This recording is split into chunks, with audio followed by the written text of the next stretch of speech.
Drowning in textbooks and deadlines, Notion can be your academic lifesaver.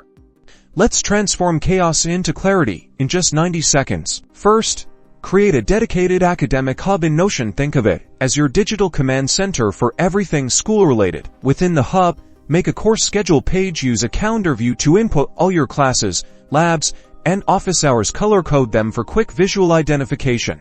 Click on each class entry to add crucial details like textbook information, assigned readings, and upcoming assignment deadlines. No more surprises. Next, build a reading list database. Link each reading to the relevant course and mark its status as to read, in progress, or completed. Set up an assignments tracker database. Columns for due date, course, type of assignment, essay, presentation, exam, and progress are key.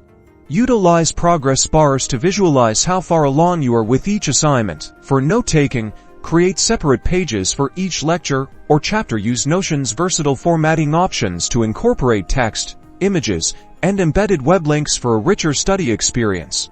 Streamline group projects with a dedicated page. Embed relevant documents, create discussion threads, and assign tasks with clear deadlines to each team member. Finally, keep tabs on your academic performance with a grades tracker. Input assignment names, possible points, and earn points to calculate your final grade for each course. And that's it. With a little organization, Notion can transform you from stressed out student to academic superstar. Good luck.